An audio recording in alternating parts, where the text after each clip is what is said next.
అసలు జగన్మోహన్ రెడ్డి గారు బైబిల్ మీద ప్రమాణం చేసి ప్రమాణ స్వీకారం చేశారా? ఖురాన్ మీద ప్రమాణం చేసి ప్రమాణ స్వీకారం చేశారా? మా భగవద్గీత హిందువులో గౌరవంగా భావించేటటువంటి భగవద్గీత మీద ప్రమాణం చేసి ప్రమాణ స్వీకారం చేశారో ముందు అది తెలియజేసి ఆయన ఏదన్నా రేపు పొద్దున ప్రెస్ మీట్ పెట్టాలని నా కోరిక. రెండోది, అసలు నందిని నెయ్యోళ్ళు నెయ్యి సప్లై చేస్తూ ఉంటే అతనికి కాదని చెప్పి ఉల్ఫా కంపెనీకి ఇచ్చారు.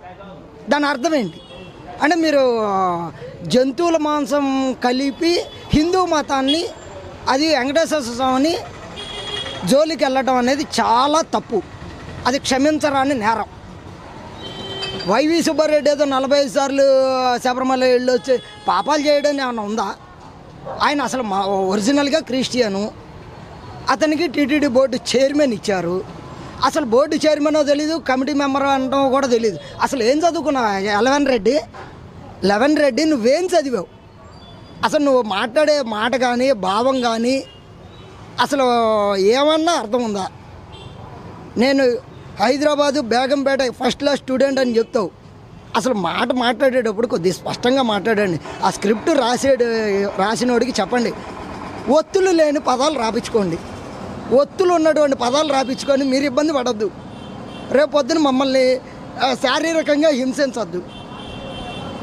అసలు మీరు గనక రేపు పొద్దున నిజంగా కొవ్వు కలిపిన నెయ్యి గనక సప్లై చేసినోడు ఎవరైనా సరే వెంకటేశ్వర స్వామి వదిలిపెట్టాడు, క్షమించాడు, కర్మ అనుభవించాల్సిందే. అది మాత్రం పక్కా. ఏంటంటే అసలు నెయ్యి ఎక్కడ రిజెక్ట్ చేయలేదు జగన్ గవర్నమెంట్లో. నందిని నెయ్యిని వద్దని చెప్పి ఉల్ఫా కంపెనీకి ఇచ్చాడు. అక్కడే అర్థమైపోయింది. అసలు 320 రూపాయలకి ఆవు నెయ్యి ఎట్లా వస్తుందండి?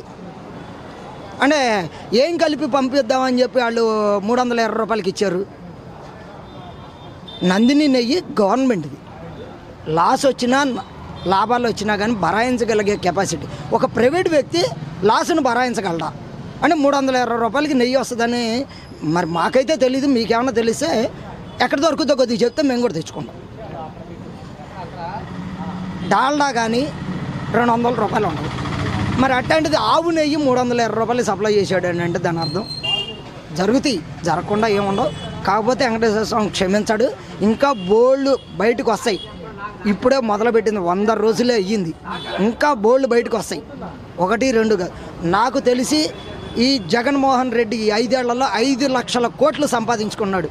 మందు మీద కానీ, ఇసుక మీద కానీ, గ్రానైట్ మీద కానీ, ఈ ఇంకా దేవాలయాల మీద భూ కుంభకోణాలు కానీ, భూ కబ్జాలు కానీ ఏది వదిలిపెట్టలేదు. ఎక్కడ అందితే అక్కడ అందుకోమని చెప్పి ఎమ్మెల్యేలకి రైట్స్ ఇచ్చాడు.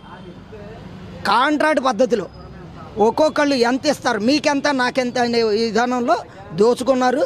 జనాలు భయభ్రాంతులకు గురయ్యారు.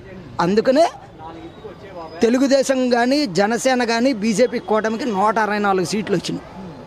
వాలంటీర్లు విచ్చలవిడిగా రెచ్చిపోయారు. అసలు అట్టప్లాప్ అయిందంటారు ఏంటంటే? మీరు 1000 రూపాయలు పింఛను పంచడానికే 5 ఏళ్ల పాటు పట్టింది. 1000 రూపాయలు ఒకే నెలలో ఎక్కంగానే ఫస్ట్ నెలే వాలంటీర్లు లేకుండా ప్రతి అవ్వా తాతలకి ఇచ్చాం. అంటే దాని అర్థం ఫెయిల్యూరా? అంటే మీకు ఏమైనా కళ్ళు కనబడుతున్నాయి? కబోదులా. రేపు దీపావళి పండగకి గ్యాస్ సిలిండర్లు ఇస్తాం, అది పక్కా. ఇసుక ఫ్రీ చేసాం. ఏ విధానంలో ఫెయిల్యూర్ అయింది? మొన్న వరదలకైతే బాబు గారు వరద నీటిలో వెళ్ళాడు. మా బస్సా గారు వస్తే తరిమి పంపించారు సార్.